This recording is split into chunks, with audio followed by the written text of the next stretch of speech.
et bienvenue à votre édition d'Info.tvc de ce vendredi 27 novembre. On fait le tour de l'actualité matapédienne, régionale, locale et provinciale qui vous touche, vous les matapédiens, en ce vendredi. Je suis en compagnie de Zoé Huitala, notre journaliste. Bonjour. Allô Zoé! On va commencer tout de suite parce qu'on a beaucoup de nouvelles à parler aujourd'hui. Hein? Donc, on commence avec les cas de COVID confirmés. Oui, cas de COVID-19 en ce 27 novembre 2020. 20 nouveaux cas dans le Bas-Saint-Laurent pour un total de 772. Dans la Matapédia, on a un nouveau cas pour un total de 25. En ce 27 novembre 2020, un décès. Oui. Aucune hospitalisation. 600 personnes sont maintenant rétablies. Hier, le 26 novembre 2020, il y a eu 799 tests de dépistage réalisés. Alors, ce midi, il y a eu une réunion, un point de presse avec le directeur de la santé publique du Bas-Saint-Laurent, oui. Monsieur le docteur Sylvain Leduc. Oui. Monsieur Leduc est inquiet. Il a fait le point, c'est ça, ce midi pour notre région, puis il parlait surtout à nous parce que il y a 19 éclosions dans le Bas-Saint-Laurent. C'est le plus haut nombre qu'on a eu jusqu'à maintenant d'éclosions. Alors, ça fait plusieurs journées aussi qu'on a 20 cas. Et plus à chaque jour. Chaque jour. Ouais. Donc, on est plus près de la zone rouge que de la zone jaune présentement. Petit rappel, 6 personnes maximum dans les rassemblements, 2 ménages, pas plus. Il faut se le rappeler. Puis, il insiste sur le fait que présentement, il n'y a pas de contravention dans notre région, mais il pourrait en avoir si ça continue comme ça. Puis, présentement, il travaille sur les éclosions, donc il demande la collaboration de tout le monde. Oui, puis il l'a bien mentionné là, dans son point de presse. Là, on est à un point tournant. Avec la fin de semaine qui s'en vient, là, ça va être à nous de dire est-ce qu'on s'en va vers le rouge ou on se reprend en main puis on retourne de bord. Oui, puis là, ils sont comme inquiets pour en fin de semaine, je pense à cause désolé pour l'anglicisme, là, mais le vendredi fou. Le vendredi fou. Oui, j'ai failli le dire en anglais, mais j'ai réussi. Le vendredi fou puis le magasinage des fêtes qui commencent, etc. Un petit résumé du point de presse du 26 novembre, de hier, en fait. De hier, un petit rappel, 2 jours de festivités dans les 4 jours disponibles, il ne faut pas oublier. Puis, pour les fêtes, oui. Pour les fêtes. Puis, oui, pour les fêtes. Puis, c'est vraiment important de le dire. Il rementionne encore que si on n'a pas fait attention la semaine d'avant, donc la semaine avant le 24 décembre, qu'on n'a pas le droit de festivités. Ouais. Donc, il sait que c'est pas facile, mais finalement, ça résume à masque à l'intérieur, puis à l'extérieur, 1-2 mètres de distance, de distanciation. Puis, il sait que c'est pas évident, mais c'est ça. Si on veut fêter, il faut suivre ces indications. Mais en vrai, il faut tout le temps suivre ces mesures-là, mais il rappelle encore plus si on veut fêter Noël. Oui. L'évolution de la COVID-19, le plan pour l'instant, ça continue, là, le plan qu'on a pour le temps des fêtes, mais il ne faut pas oublier que ça peut changer. Le vaccin, on s'enligne pour début janvier. Oui, c'est ce qu'ils nous disent. Oui, puis là, on commence à dire que ça serait en premier les résidents de CHSLD, en deuxième les travailleurs de la santé, en troisième les plus âgés, mais ailleurs des CHSLD. Puis c'est Christian Dubé, notre ministre de la Santé, qui va gérer tout ça au niveau logistique. Ce soir, M. Legault va parler à le premier ministre du Canada, Justin Trudeau. Oui. Alors, pour parler, il aimerait savoir la date du début des vaccins pour se préparer, puis aussi combien de vaccins qu'on va avoir par semaine, parce que ça va aider aussi. Ah, oui, ça prend la quantité, là, oui. Ça prend la quantité. Peut-être qu'on va faire ça plus rapidement qu'on pense, ou peut-être vraiment plus tranquillement. C'est toute une organisation, en tout cas. Oui. Tout à fait. Lancement de l'opération nationale contrer l'alcool et la drogue. Oui, bien là, c'est différent cette année, parce qu'il n'y a pas de... Bien, il y a moins de parties, bien sûr. Il n'y a pas de parties de bureau, fait que techniquement, il y a moins de monde sur la route en état d'ébriété, mais c'est encore drôle. Oui, puis il n'y a pas de nez rouge en même temps, fait que c'est quand même inquiet. Il y a comme ça. Des deux bords, c'est comme vraiment différent. Donc, l'ensemble des services de police du Québec, en collaboration avec la Société de l'assurance automobile du Québec, intensifiera leur intervention du 27 novembre 2020 au 4 janvier 2021 dans le cadre d'une opération nationale concertée ciblant la capacité de conduite affaiblie par l'alcool ou la drogue. Et ils vont le faire aussi sur les réseaux sociaux, la campagne, pas juste sur la route.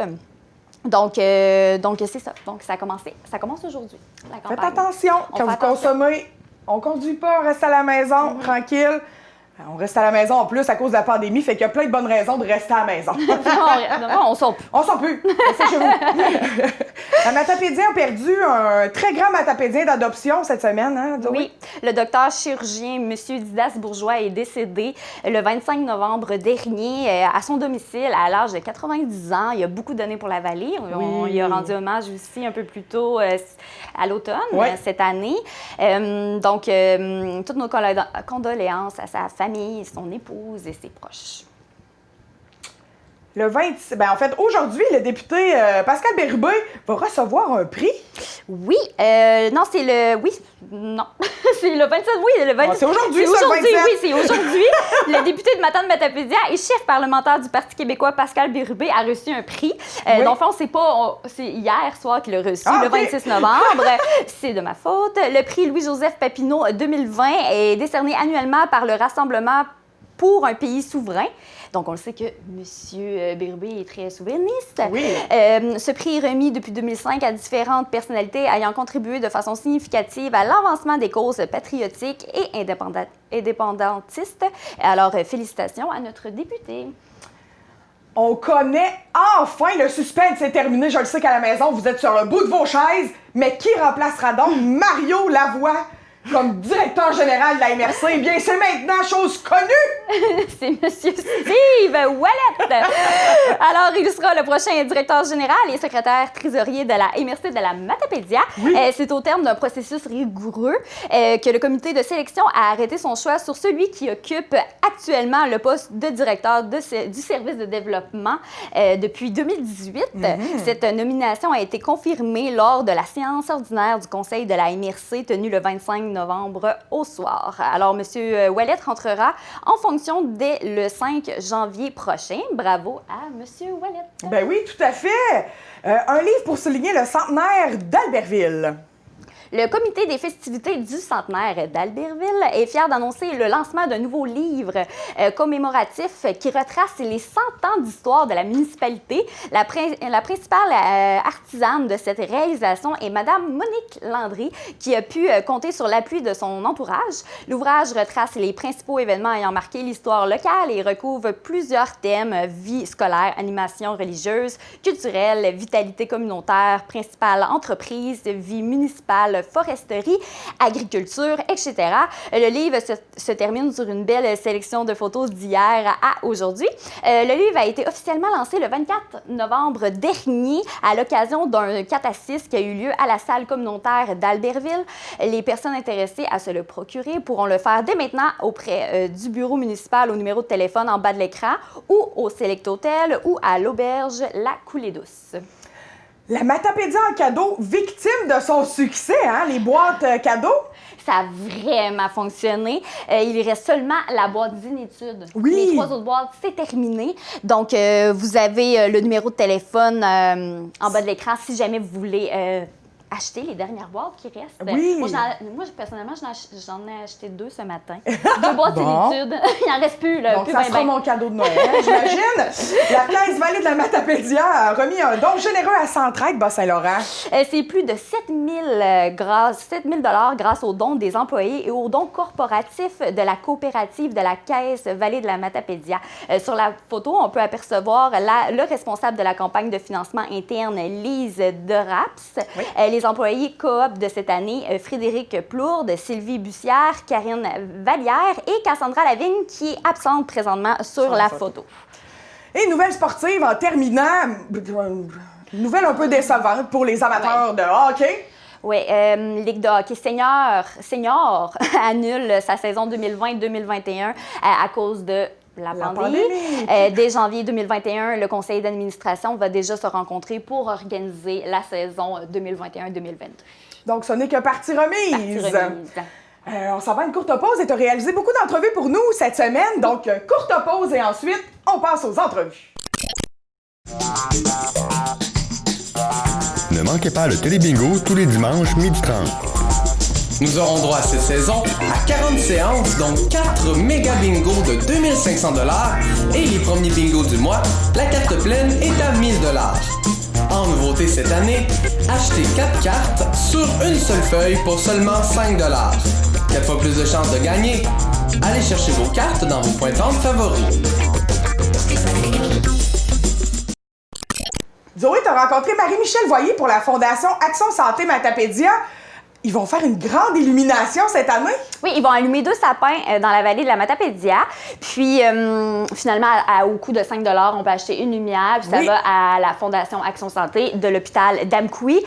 On peut aussi, la soirée même, aller regarder allumer les sapins. C'est un beau moment, justement, avec la pandémie qu'on vit. On essaie de se trouver des activités. Un beau moment de lumière.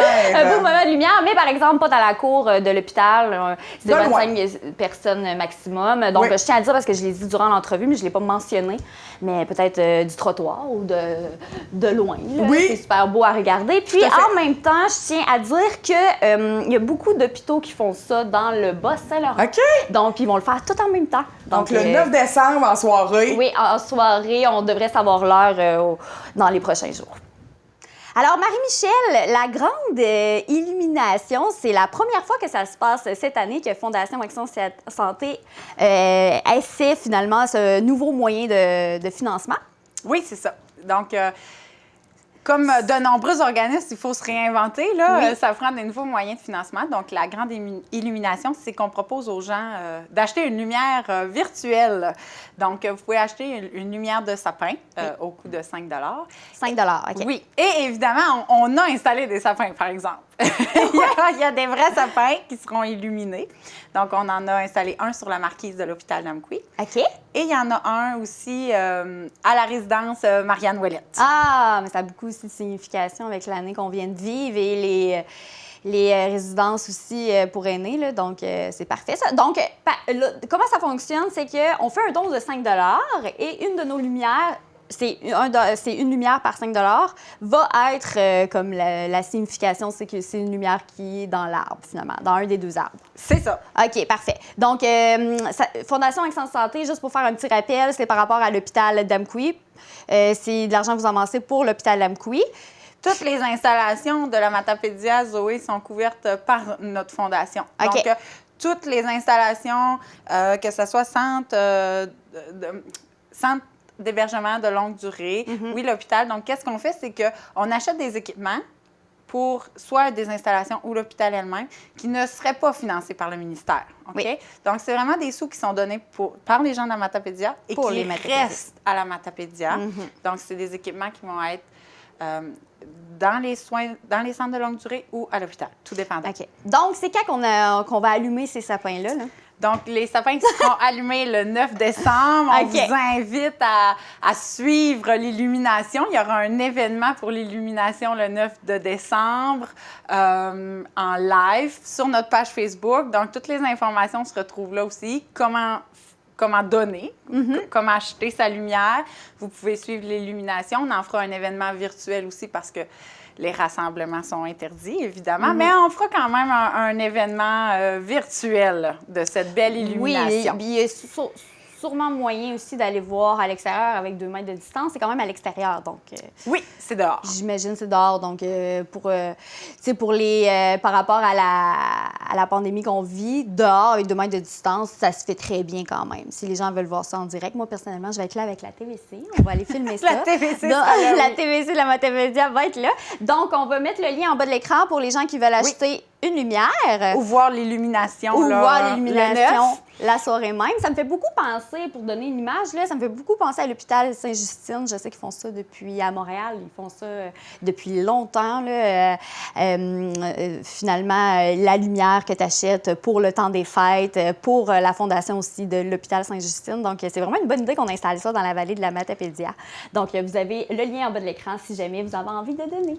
Merci beaucoup, Marie-Michel. Merci, Zoé.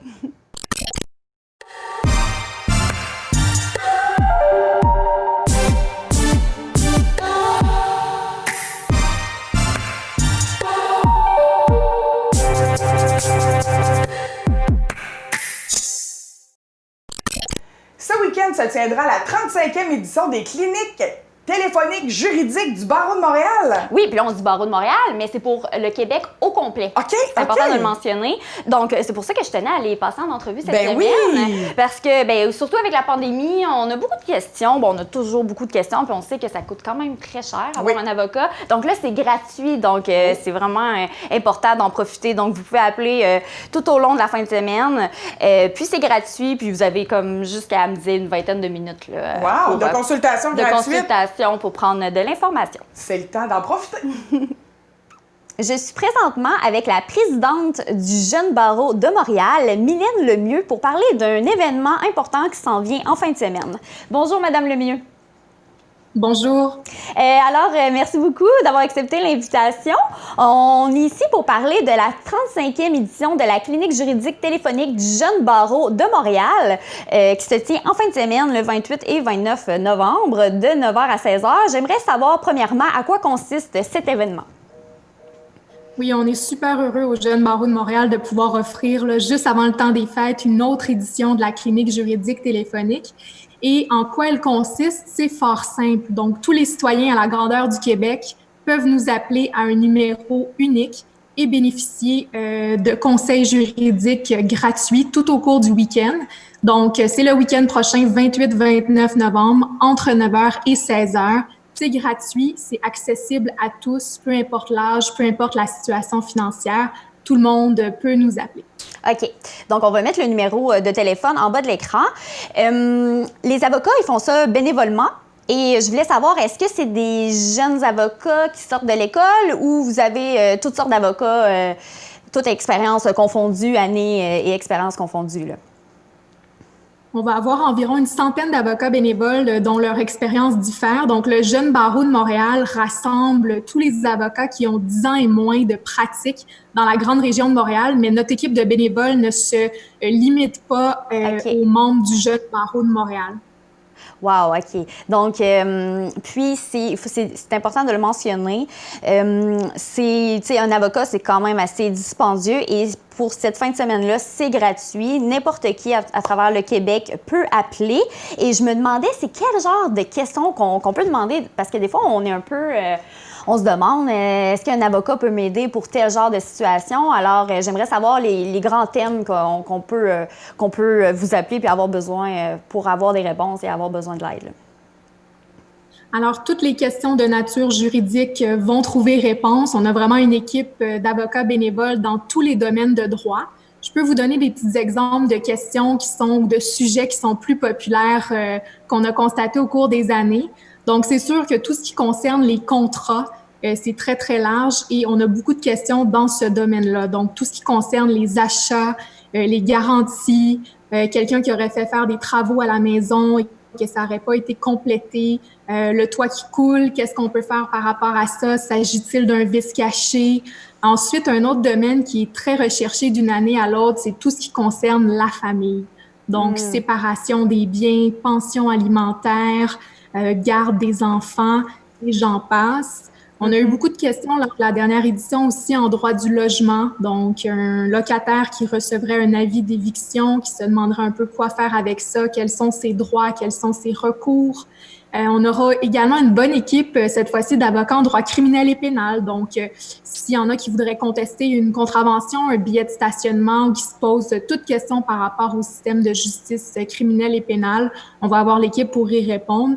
Mais vraiment, le message, c'est que toutes les questions de nature juridique peuvent être posées. Ce qu'on recommande aux gens pour plus d'efficacité, donc pour nous permettre de prendre le plus d'appels possible au cours du week-end, mais aussi pour eux de bénéficier au maximum de leur consultation juridique, c'est peut-être de préparer leurs questions sur un petit bout de papier par écrit. Donc, de noter les différents points pour expliquer leur situation et de noter leurs questions. Ça fait en sorte qu'on maximise le temps qu'on a avec un avocat au téléphone. Parfait. J'imagine que vous répondez aux questions par rapport à leurs droits, mais aussi, j'imagine que vous pouvez aussi les référer à de l'aide ailleurs et de l'information aussi. Tout dépend de la situation. Il y a des gens qui nous appellent, qui cherchent à savoir qu'est-ce que je dois faire, quelle action je dois prendre dans une situation. Il y a des gens qui sont déjà dans le système judiciaire, qui ont une date d'audition, par exemple, puis qui veulent savoir comment ça va se passer quand je vais me présenter devant la cour des petites créances, comment ça va se passer devant la cour municipale. Il y a également des gens qui ont un conflit, qui voudraient négocier peut-être un règlement de leur conflit et qui cherchent peut-être à avoir une confirmation de leurs droits, recours, quels sont leurs arguments juridiques qu'ils peuvent faire valoir. OK. Puis, il n'y a pas de temps limite quand on appelle? Non, c'est ça, il n'y a pas de temps limite. Généralement, la consultation dure de 15 à 20 minutes par personne et ça nous permet de faire le tour de la question. Mais si jamais il y a une question qui est beaucoup plus complexe ou qui requiert une petite vérification, il y a possibilité d'avoir un peu plus de temps. Mais généralement, à l'intérieur de 15 minutes, là, on arrive vraiment à donner nos conseils et à guider le citoyen qui nous appelle. OK. Une petite question par rapport à la pandémie. Est-ce que vous voyez, est-ce que vous pensez avoir plus d'appels cette année à cause de la pandémie? Est-ce que votre travail a changé cette année par rapport à la pandémie?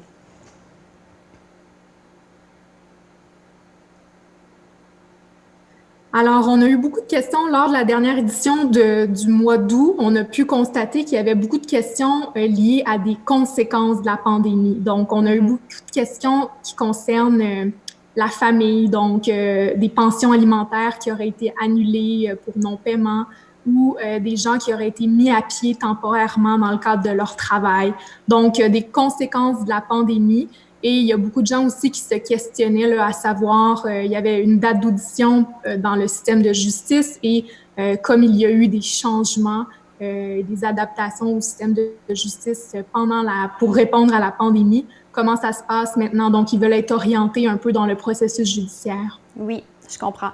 Une petite question pour finir. Les autres années, est-ce que c'était par téléphone aussi ou c'est à cause de la pandémie cette année que c'est par téléphone? Est-ce que vous faisiez des échanges en vrai les autres années?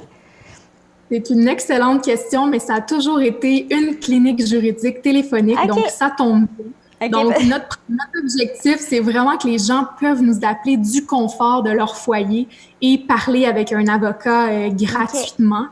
On a d'autres services au Jeune Barreau de Montréal qui sont gratuits pour la population, qui peuvent requérir une présence en personne en temps normal, si je puis dire. Mais pour la clinique juridique, ça a toujours été téléphonique. Oui, parce qu'on voit beaucoup d'organismes que maintenant, c'est beaucoup par téléphone et c'est à cause de la pandémie. Donc, je me demandais si c'était la même chose pour vous. Pour le fun, pour savoir, par curiosité, les autres années, combien d'appels vous recevez à peu près? Dans les 4 dernières années, on a une moyenne de 2500 appels par édition. Donc, il y a certaines éditions où on en reçoit plus, d'autres moins. Au mois d'août dernier, on a pu répondre à 2000 appels de citoyens au cours d'un seul week-end. Donc, on est vraiment fiers de pouvoir aider autant de gens. Donc, c'est vraiment de l'aide que les gens ont besoin. Puis, aussi, est-ce que vous pourriez me dire 2-3 thèmes qui reviennent souvent? Vous m'avez dit la famille, je présume? La famille, le travail. Et, comme je disais, là, tout ce qui concerne les contrats au sens large. Mais il n'y a pas de thématiques qui reviennent. Chaque personne a ses propres problématiques, questions et tout ça. Donc, c'est pour ça qu'on a un éventail d'avocats dans tous les domaines de droit. Afin de couvrir toutes les questions possibles. Mm-hmm. J'imagine que vous pouvez référer aussi si vous voyez que c'est peut-être moins dans votre bagage à vous. Vous pouvez référer à un autre avocat qui s'y connaît un peu plus, j'imagine. Tout à fait. Puis comment ça fonctionne pour que les gens le savent? Ils vont appeler au numéro unique et ils vont parler à notre équipe de réceptionnistes. Ils vont expliquer leur situation et l'appel va être redirigé vers un avocat qui pratique dans le domaine en question. Et effectivement, si l'avocat n'est pas en mesure ou finalement si la question ne tombe pas dans son champ d'expertise, l'appel pourra être redirigé. OK. Un avocat qui est spécialisé finalement. Bon, bien, merci beaucoup, Madame Lemieux, présidente du Jeune Barreau de Montréal. Merci beaucoup d'avoir répondu à mes questions et on invite tout le Québec peut appeler en fin de semaine, le 28 et 29 novembre, de 9h à 16h au numéro de téléphone en bas de l'écran si jamais vous avez des questions à poser à nos avocats. Merci beaucoup.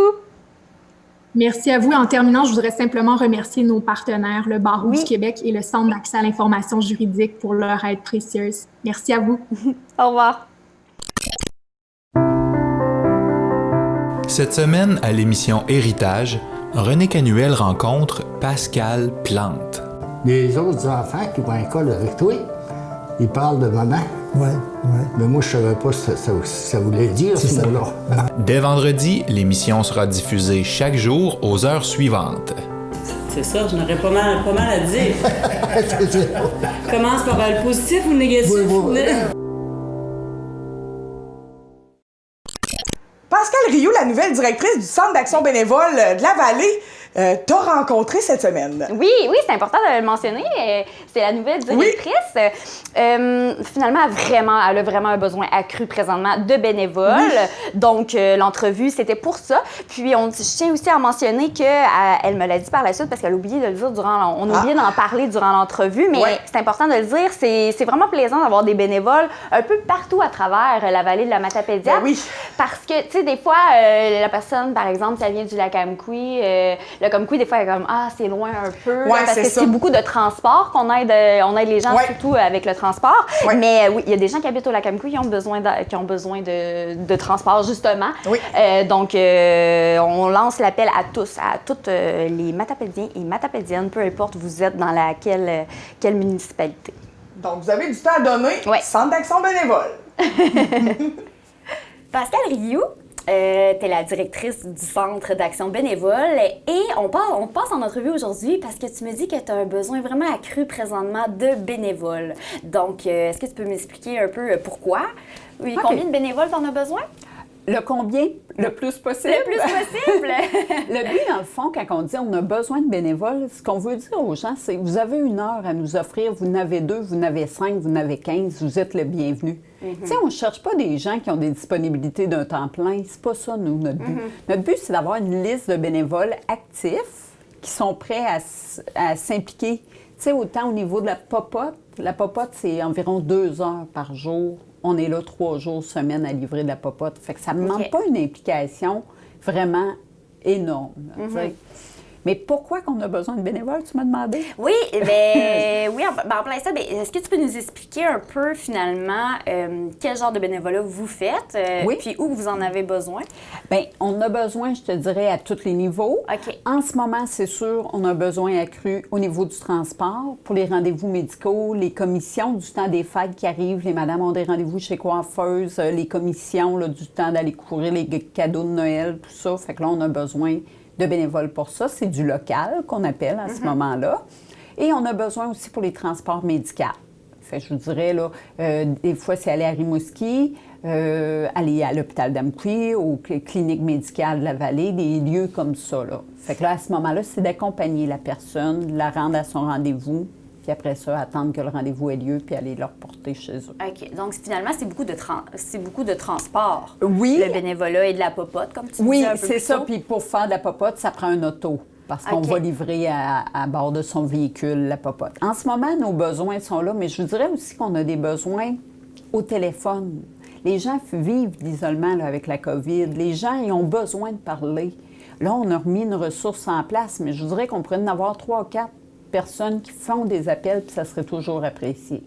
Fait que s'il y a quelqu'un qui a de l'empathie, qui a de l'écoute, qui a le goût là, de se dire « moi, j'aime ça parler au téléphone », c'est le temps là, de venir donner son nom au Centre d'action bénévole. T'sais, on a des besoins. OK. Donc, les gens peuvent appeler ici s'ils ont besoin de parler, finalement? Bien, c'est nous qui les appellent. Souvent, ils peuvent appeler au début pour dire « moi, j'aurais besoin ». Là, on prend leur nom en note et après, on les réfère à un bénévole. Puis c'est le bénévole qui met ça en place là, le moment où il va l'appeler. Un rendez-vous. Un rendez-vous téléphonique. OK, parce que je trouvais ça intéressant, le Centre d'action bénévole, c'est comme très vaste comme nom. Puis là, je me demandais, bon, les bénévoles feraient quoi, tu sais, finalement? C'est ça. Donc, là, en ce moment, on parle beaucoup de la popote, du transport, les téléphones. OK. Mais en temps ordinaire, que la vie serait dite normale, on a les visites amicales qu'on recherche toujours. Fait que ça, on va rendre visite à la personne, peut prendre un café, peut jouer aux cartes, ne serait-ce qu'aller prendre une marche. On a de l'aide à la marche. On a de la vie active. C'est un volet, ça, qu'on va, on se déplace, puis on fait faire quelques activités à la personne. Fait que tout est bien encadré, c'est juste ça nous prend des gens qui sont prêts à s'impliquer puis à venir donner un coup de main au centre. quand même malléable, finalement. Si la personne a juste 1 heure par semaine, oui. vous le prenez pareil. Oui. Parce que des fois, on est gêné, on est comme, mais j'ai juste 1 heure, mais 1 heure par semaine, c'est déjà 1 heure. C'est déjà 1 heure. Puis cette personne-là, si elle fait des téléphones, imaginez-vous le nombre de personnes qu'elle peut parler en 1 heure. Oui, vraiment. Tu sais, elle ne parlera pas juste à une personne. Là. On peut y donner au moins 5 noms, là, faciles, là, qu'elle va pouvoir appeler puis prendre de leurs nouvelles. Il se crée des liens aussi. Souvent, c'est des belles relations qui se créent. Oui, puis pendant la pandémie, justement, il y a beaucoup de gens, on dirait, qui veulent aider, ils ne savent pas trop comment. Donc, Centre d'action bénévole, c'était vraiment une bonne idée pour aider. J'ai envie de savoir, est-ce que c'est beaucoup des personnes, des aînés que vous avez, que vous aidez? Qu'on aide, oui. Beaucoup, hein? Ou des gens aussi qui ont eu de la difficulté pour X raisons, ou des gens qui ils ont été opérés dernièrement, là, ils ont des besoins, puis c'est ponctuel. Tu sais, ils peuvent avoir besoin 3 semaines, 1 mois, 2 mois. Ils peuvent pas conduire, exemple. Ils peuvent pas conduire, c'est vraiment ponctuel. Mais oui, notre plus grosse clientèle, c'est les personnes âgées. Mais c'est quand même pour tout le monde. C'est quand même pour tout le monde, oui. Est-ce que vous avez un moment dans l'année que c'est plus la demande est plus intense, comme dans le temps des fêtes, par exemple, ou je me demandais aussi, par rapport à la pandémie, est-ce que c'est vraiment plus intense cette année? T'sais, pourquoi il y a une demande accrue tout d'un coup là, de bénévoles comme ça? Là? Oui, par rapport à la pandémie, c'est sûr qu'on a une réalité de certaines personnes qui disent « moi, j'ai une santé plus fragile, je vais arrêter d'en faire, puis on respecte ça au maximum. » Tu sais, je me dis « merci d'avoir fait ce que vous avez fait. Je comprends que là, vous êtes rendu ailleurs pour X raisons. » Fait que c'est peut-être pour ça que là, notre liste de bénévoles a diminué. Durant le temps de la première pandémie, là, la première phase, là, on a eu beaucoup les professeurs qui sont venus donner un coup de main. Un autre organisme aussi qui ont dit à leurs employés, là, on n'a plus de travail pour vous, mais ils sont venus donner un coup de main ici. Là, ces gens-là sont de retour à l'emploi. Fait qu'ils ne peuvent plus venir nous donner un... Puis c'est correct, là. C'est correct, le professeur, c'est correct qu'il enseigne, là. Mais on a eu de l'aide durant la première phase. Oui, parce qu'il y a beaucoup de gens qui ont arrêté de travailler au printemps. Et là, on dit qu'il y a comme 95 des gens qui sont retournés au travail. C'est pour ça que notre réalité de bénévole a changé, là. Fait que là, c'est pour ça qu'on essaie de trouver des nouveaux bénévoles, puis des gens qui ont une bonne capacité aussi, là. Mais, comme je vous dis, quelqu'un qui me dirait, j'ai pas d'auto, on va vous trouver quelque chose. Il y a toujours quelque chose à faire. Il y a toujours moyen d'appeler puis discuter avec vous. On va mettre les coordonnées en bas de l'écran. Numéro, on peut appeler ici, finalement, numéro de téléphone. Parfait. C'est pas mal le moyen que vous préférez? Oui, puis on a le site Je bénévole là, qu'on a remis, c'est le gouvernement là, qui, avec la Fédération des centres d'action bénévole. Je bénévole existait déjà. Le gouvernement l'a vraiment publicisé au mois de mars-avril.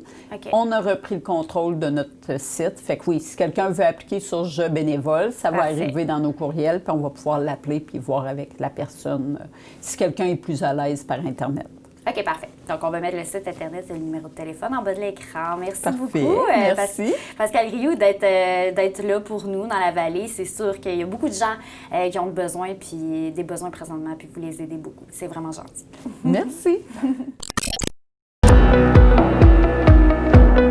Bien, les organismes, souvent, on a plusieurs projets. Fait que quand on a des bénévoles, bien, ça nous permet de rêver, puis d'aller plus loin, plus haut, plus vite.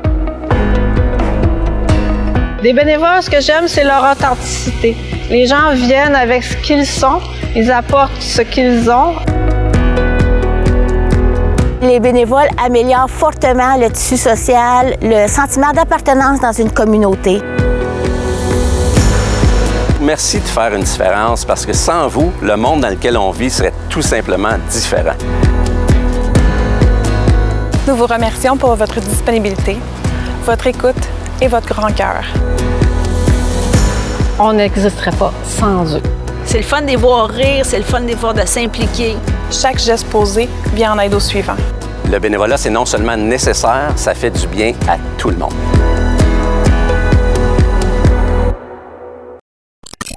On le sait, Geneviève Gagné, elle est une femme très créative et pleine de projets. Et là, elle lance un nouveau projet, une campagne de socio-financement pour son projet Schoolie. Studio mobile. Studio mobile. C'est une photographe. Oui. Geneviève Gagné. Donc, qu'est-ce que vous allez en savoir plus durant l'entrevue, mais elle veut transformer un autobus. Ouais. On sait que Un autobus scolaire, ça dure 12 ans. Hein? Après ça, on ne peut plus l'utiliser pour... le transport d'étudiants. Le transport étudiant, mais souvent, ils sont encore super en bon état, les autobus. Donc, c'est vraiment une bonne idée au niveau de l'environnement de réutiliser ces autobus-là. Puis, c'est pas la seule. J'ai entendu plusieurs personnes faire des projets comme ça. Donc, elle veut transformer ça en studio de photos. Mobile. Donc, présentement, elle est en train de faire une campagne de socio-financement. Puis, je tiens à dire, il y a 10 à chaque fois qu'elle prend photo, qu'elle fait une séance photo, il y a 10 qui vont aller à l'Association du cancer de l'Est du Québec. Puis, pas juste pendant la campagne de financement, de socio-financement, elle s'engage pour faire ça durant les prochaines années. Là. Wow. Il y a toujours 10 qui va aller à l'Association du cancer de l'Est du Québec. Je vous laisse regarder l'entrevue.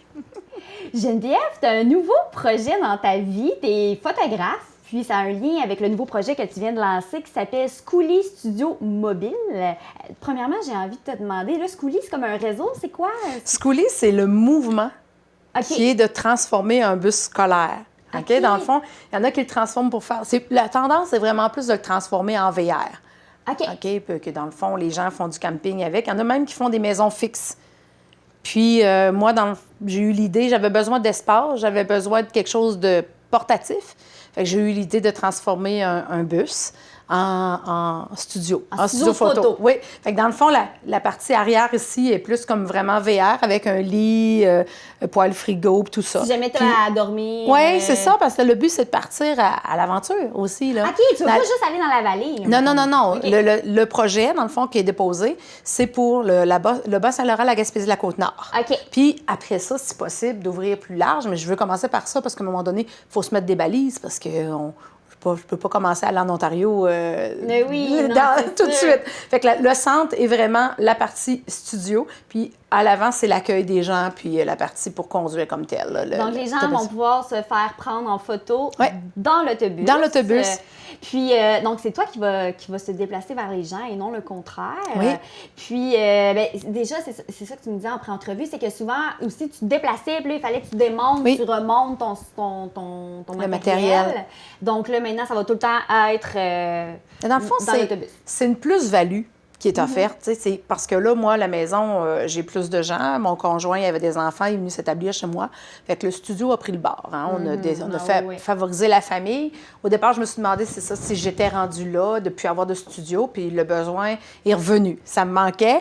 Puis ce projet-là, il était quand même arrivé aussi il y a 5 ans. L'idée d'avoir quelque chose pour être portatif, pour aller à l'aventure, aller vers les gens. Mais l'idée que j'avais eue au départ, c'était pas assez grand comme espace parce que ça te prend quand même une certaine largeur pour pouvoir photographier des gens. T'es pas toujours juste une personne. Des fois, t'as des petites familles. Fait que, un matin, j'étais sur la route, je m'en allais travailler, puis je me disais, je l'aimais, ce projet-là, j'aimerais ça, trouver une façon de le réaliser. J'étais derrière un bus. Que là, ça a fait comme... Puis quand j'étais jeune, mon père avait déjà acheté une vieille bus pour déménager du lac Amqui jusqu'au lac au Saumon. Il avait embarqué tout le matériel. Après ça, la bus, elle a toujours été comme dans l'arrière-cour chez nous. Puis jeune, on a toujours joué dans la bus. Tu sais, c'était notre petite maison d'enfants. Là, on jouait toujours dans la bus. Fait que je pense qu'il y avait un besoin, un sentiment aussi d'appartenance envers un bus scolaire. Donc, c'est ça. Fait que moi, tu sais, je peux arriver où ce que je fais un contrat, je stationne, je me branche, c'est parti, on fait les photos. Oui. Puis aussi, l'idée, c'est ça, d'aller, mais d'avoir de l'espace à la maison, parce que si elle est stationnée dans la cour le reste du temps, bien, je peux quand même aller. Mais tu sais, là où ce que ça me pogne les tripes, là, c'est de dire, là, je pars, là, 1, 2, 3 jours. Je pars de la vallée. Là, j'arrête la première place, disons, Carleton-sur-Mer. Je m'en vais faire des photos. Là, je peux faire des photos des gens, mais je peux faire des photos des paysages aussi, là, entre les contrats. Ben oui, puis amalgamer tout ça. J'imagine que tu vas peut-être lancer des fois sur les réseaux sociaux. OK, je passe par telle place, si jamais vous voulez, vous aussi, vous faire... c'est certain. C'est certain qu'il va toujours avoir une partie, justement, rendez-vous déjà pris, puis une grosse place pour l'improvisation. Puis, tu sais, le but, là, ce que j'aimerais, là, vraiment, là, c'est que Schooly soit attendu. Tu sais, là, les gens, ils l'attendent, la bus, là, ils ont hâte qu'elle arrive. Là, puis parce que il y a le fait, c'est comme tout le temps un peu une campagne pour ramasser des dons pour l'Association du cancer de l'Est du Québec. En même temps. Oui, parce que je voulais... Parce que présentement, juste pour mettre en contexte, présentement, tu fais une campagne de sociofinancement avec la ruche. Avec la ruche. Donc, on connaît bien que les gens utilisent souvent pour faire des campagnes de sociofinancement. Donc, c'est pour ton... c'est pour l'achat de l'autobus. Et la transformation. Et la transformation, parfait. Puis, il y a 10 qui va aller... Bien, ça a été 2021. Mais les gens, là... Si quelqu'un, il y a une entreprise qui contribue pour avoir son logo sur l'autobus, ça, il n'y a pas un 10 qui va à l'Association du cancer. Le 10 c'est sur les séances. Fait que les gens, en contrepartie, peuvent prendre des séances. Puis même dans le financement là, sur la ruche, si toutes les séances que je vais récolter, que les gens vont donner de l'argent pour les séances, le 10 va retourner à la... Puis sur la route aussi, là, dans le fond, à toutes les fois que ça va être des séances, ça va te retourner un 10 à l'Association du cancer de l'Est du Québec. Puis eux, je les ai contactés parce que c'est sûr que tu fais pas de quoi de même en leur nom. Puis, tu nommes leur nom un peu partout des médias. Oui, puis tu donnes rien au final. Ça arrive souvent, par exemple. On en rit, là, mais ça arrive souvent, qu'ils se font avoir comme ça. Fait que là, la ruche m'ont demandé des garanties, comme m'ont demandé d'avoir des soumissions aussi pour l'autobus pour prouver que c'est vraiment ça que je vais faire, acheter un autobus. Puis après ça, c'est ça, l'association des contactés. Puis eux étaient intéressés. Mais tu sais, c'est une histoire d'amour depuis plusieurs années entre moi puis l'Association du cancer. En 2013, ma fille Rosalie, qui avait 10 ans, et moi, on était les têtes d'affiche du défi Têtes à prix. On s'est fait raser toutes les deux en 2013. Puis ça faisait plusieurs années déjà que j'étais la photographe là, qui prend les photos avant, après. Puis là, à un moment donné, à force de voir les gens, à force des gens qu'on connaît aussi qui ont le cancer, ma mère a fait le relais pour la vie pendant des années. Ça, c'est la société. Mais tu sais, puis après ça, en 2018, Colin, j'apprends que mes 2 parents ont le cancer, tu sais, à 4 mois d'intervalle. Puis là, ça a été j'allais dire mon coup de grâce, là, c'est un choc, premièrement, là. Mais j'ai arrêté de créer. J'ai arrêté de créer. Je faisais, si j'avais des demandes, des contrats, je le faisais, mais il n'y avait plus d'entrain, il n'y avait plus, il y avait plus la même passion que j'avais au départ. Même, j'ai écrit 4 livres. Puis là, le but, c'était de continuer. Puis ça aussi, ça a fait comme...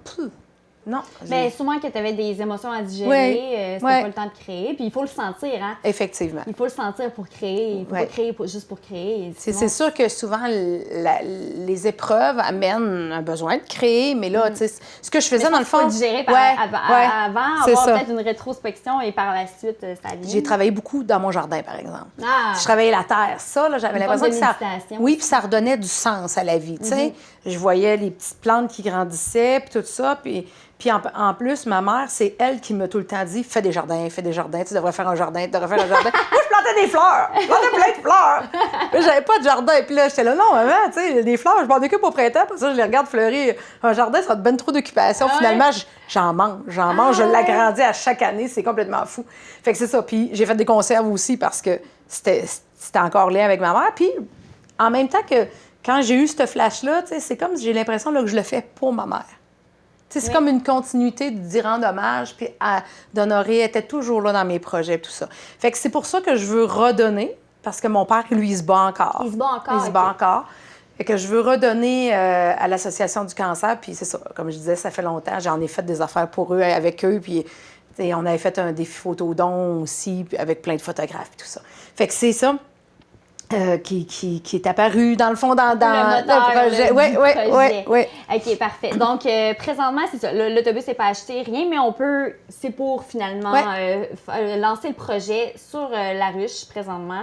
Ça passe sur les réseaux sociaux, sur ta page Facebook aussi. Oui, puis j'ai créé une page Facebook aussi pour Scooly, qui commence quand même à avoir plusieurs abonnés, parce que ça commence tranquillement. Je le mets toujours, dans le fond, sur ma page privée, ma page de photographe, Scooly. Il y a aussi TikTok, il y a Instagram, un peu partout, dans le fond, sur les réseaux sociaux. Tu as besoin de 15 000 15 000 pour, dans le fond, c'est ça, c'est l'achat, hein, qui est le gros morceau. Après ça, la transformation, puis ça, on ne sait jamais aussi les surprises qu'on peut avoir. Il y a quand même des entreprises qui embarquent aussi pour m'aider au niveau électricité, au niveau peut-être capteur solaire, parce que ce serait le but d'être plus autonome possible. Puis c'est ça. Mais, puis à partir de 25 $, comme tu disais, on peut faire un don. Ben oui, ça, la première contrepartie, c'est 25 ça peut être soit une séance... On peut donner 5 si on veut. À partir de 25 il y a une Il y a deux choix pour le 25 Il y a soit une séance photo de 15 minutes, c'est 50 du prix régulier, là, puis ou un cours photo en ligne de groupe. Pour 25 aussi, ça, c'est d'une heure. Ça, c'est 2 possibilités.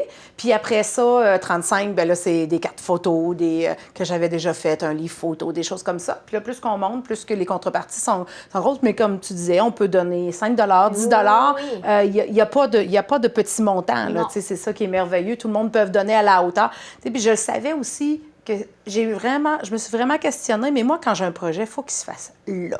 Okay? Oh oui. Je suis vraiment comme ça, je suis dans l'action, je suis passionnée. Ça peut pas attendre. Je me suis demandé, là, c'est-tu le bon timing là, avec la COVID et tout ça? Les gens n'ont pas beaucoup de sous et tout ça. Mais d'un autre côté, je me suis dit, 2021, c'est l'idéal de transformer l'autobus parce qu'on risque de ne pas pouvoir aller à la rencontre des gens vraiment. Là, Dehors, oui. Puis c'est pour ça que j'offre la possibilité, si les gens ne veulent pas attendre 2022, parce que c'est là qu'est prévu la série de photos, ils peuvent faire en extérieur à 2021. Ça, c'est possible. Mais s'ils veulent vraiment... Puis à date, tantôt on parlait du mouvement Scoulis, que je dis que j'aimerais ça aussi que les gens ils l'attendent, mais les gens sont intrigués, là. Vrai intrigués par j'ai hâte de voir comment tu vas faire ça, c'est quoi tu vas faire. Il y a une personne qui m'a écrit, elle dit moi j'ai pas beaucoup d'argent, mais j'ai un garage. Puis j'ai tout le stock pour souder, j'ai tout ça. Garde, si tu as des transformations, je vais te les faire gratuitement. Mon garage, il serait disponible pour toi en priorité. Là, je fais comme mais my God, c'est donc bien beau, tu sais. Puis ça me rejoint, là. Ça me rejoint vraiment. Les gens te soutiennent vraiment, mais c'est vraiment extraordinaire. Donc, Geneviève Gagné. Si on veut, si jamais on a envie de donner un don, comme qu'on dit, n'importe quel don, c'est apprécié. Sur ta page Facebook de photographe, ou aussi ta page Geneviève Gagné, aussi pour les matapédiens qui sont amis avec toi sur Facebook. C'est sûr que pendant les 90 jours que va durer la campagne, je vais en parler pas mal tout le temps. Là. Ça a commencé le 19 novembre. C'est le cadeau de fête que je me suis fait. J'ai parti ça la journée de ma fête. Puis ça va terminer à Saint-Valentin. Parfait. Ça va te mener à Saint-Valentin. Nous, c'est sûr qu'on veut une autre entrevue avec toi quand que l'autobus va être terminé. Venir visiter ça en primaire. Merci beaucoup. Merci. Bonne chance. Je suis sûre que ça va bien aller. Merci. Pour nous joindre, composez le 418 629 4503 ou écrivez-nous à journaliste@tvcmatapedia.com. Restez à l'affût de toutes nos activités en nous suivant sur Facebook. Vous pouvez également regarder nos émissions en vous abonnant à notre chaîne YouTube. La prochaine entrevue qui s'en vient, elle me parle beaucoup. Devenez un pro de l'impro. C'est clair. C'est pour les 12-17 ans. Est-ce que j'ai l'air d'avoir 17 ans, Zoé? C'est la première question que j'ai demandé à Karine Lévesque. En plus, j'ai dit, mais c'est parce que c'est gratuit de les 12 à 17 ans. Oui. C'est un atelier, c'est une fin de semaine d'atelier avec le comédien et humoriste physique, François-Guillaume Leblanc. Puis, c'est ça, j'ai dit, mais là, d'abord, si on n'a pas 12 à 17 ans, on peut y aller, mais est-ce qu'on peut, mais il faut payer, mais non, malheureusement. C'est juste pour les jeunes. C'est juste pour les jeunes. Puis je tenais juste à dire, quand je dis François-Guillaume Leblanc, comédien humoriste physique, c'est vraiment intéressant. Lui, il a déjà travaillé pour le Cirque du Soleil. Oui. Donc, puis il vient des Îles-de-la-Madeleine. Donc, je suis je suis sûre que ça va être une fin de semaine super intéressante pour les jeunes. Je vous laisse regarder l'entrevue. Karine Lévesque, bonjour. Hello. La fin de semaine du 12 et 13 décembre, il va y avoir une fin de semaine d'atelier d'impro pour les adolescents. Mais est-ce que ça peut être pour les adultes? Je sais que c'est gratuit pour les 12 à 17 ans, mais est-ce qu'un adulte, par exemple, peut venir... peut s'inscrire? Malheureusement, non. Non, c'est vraiment destiné aux 12-17 ans. Donc, malheureusement, peut-être un autre jour, peut-être. on pourra l'ouvrir, là, mais c'est une subvention qu'on a reçue et donc c'est destiné vraiment aux adolescents de 12 à 17 ans. Parlons de la subvention, c'est du ministère des Communications et de la Culture, c'est ça? Culture et communication. Culture et communication. Puis, est-ce qu'ils donnent ça dans toutes les écoles? Comment ça fonctionne? En fait, c'est un appel de projet, dans le fond, qui s'appelle « En appui à l'offre culturelle dans le parcours éducatif ». Nous, dans le fond, c'était pour l'année 2019-2020. Donc, nous, on a soumis notre projet qui était de relancer l'impro jeunesse à Amqui. Donc, avec l'école secondaire Armand-Saint-Onge-d'Amqui également, qui était notre partenaire.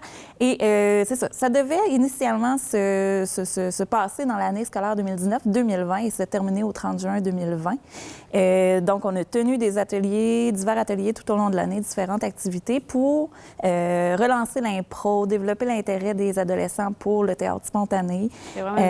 C'était vraiment très cool et on était bien partis. Mais c'est ça, vous avez eu le temps de faire 2 fins de semaine d'impro. Puis la troisième, finalement, qui était supposée être en mai dernier, mai 2020, a été annulée à cause de la pandémie. Donc maintenant, vous pouvez la refaire pour le 12 et le 13 décembre prochain. J'imagine parce qu'on est en zone orange et que maintenant, on est moins en confinement. Là, vous avez pu reprendre la fin de semaine?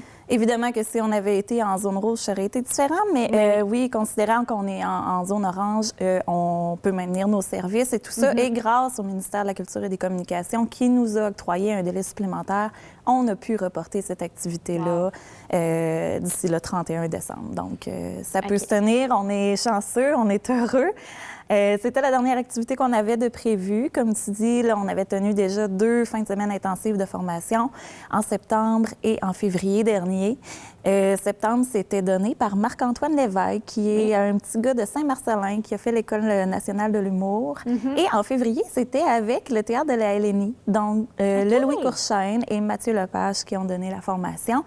Et aussi, les jeunes ont eu l'occasion de jouer avec les joueurs de la LNI quand ils ont été de passage en octobre dernier à la salle Jean Cossette. Donc, devant public, les jeunes ont eu la chance de jouer avec Florence Lompré, Mathieu Lepage, le Louis Courchaine. Donc, ça a été une super belle expérience. Juste pour mettre en... Florence Lompré, par exemple, c'est elle qui écrit et qui joue dans M'entends-tu, la série qui passe présentement à Télé-Québec, qui est très populaire. Là, tu me dis le premier. Là, présentement, c'est François-Guillaume Lompré. Leblanc. François-Guillaume Leblanc, qui va être là le 12 et 13 décembre prochain. Je pense encore à Florence. Je l'aime beaucoup. Qui va être là. Est-ce que tu peux me parler un peu de François-Guillaume? De François-Guillaume, oui. En fait, François-Guillaume, c'est un comédien. C'est aussi un humoriste physique qu'on appelle, en fait, pour peut-être les plus vieux, là, si vous pensez à Michel Courtemanche.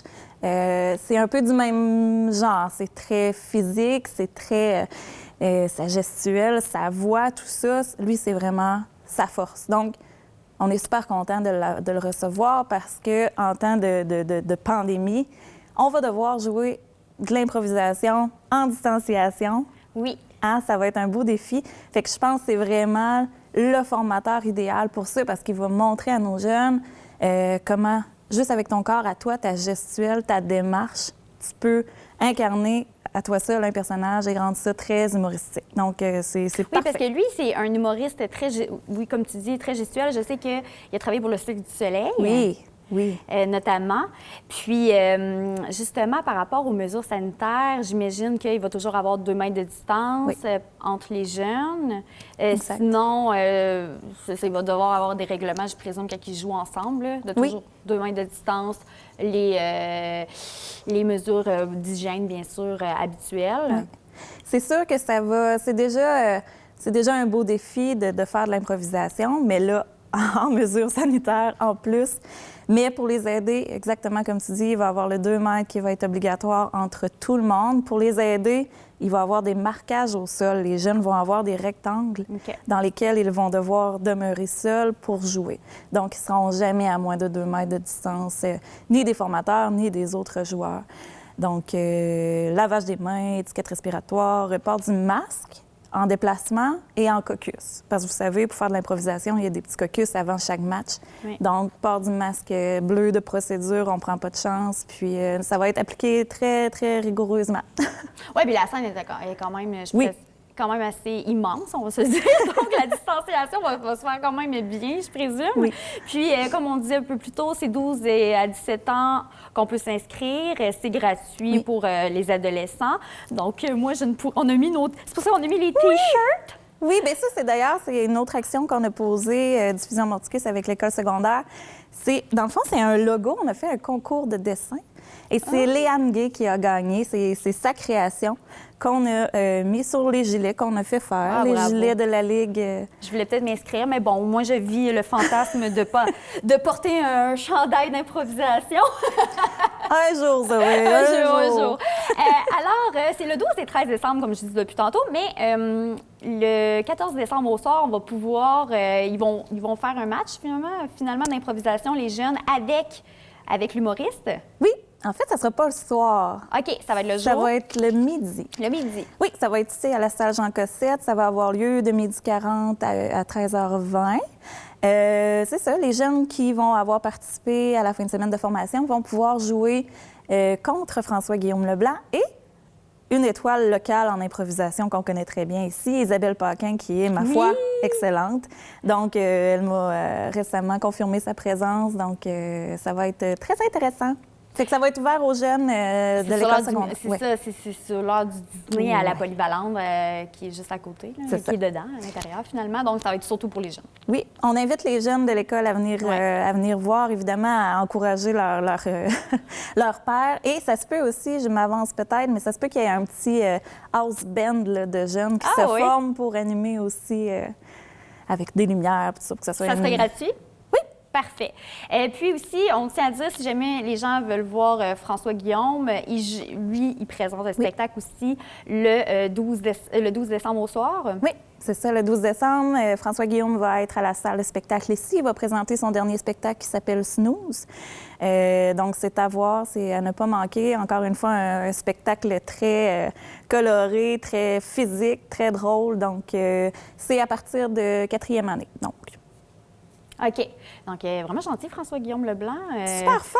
Il vient donner des ateliers toute une fin de semaine. Il vient jouer le lundi avec les jeunes. Puis en plus, il présente un spectacle, lui, tout seul, le samedi soir. Donc, il manque pas d'énergie, en tout cas. Il manque pas d'énergie, mais je pense que tous les artistes, présentement, avec la pandémie, en ont un peu assez. Donc, oui. Donc, merci beaucoup. Donc, le lien est en bas de l'écran si jamais les jeunes veulent s'inscrire à la fin de semaine de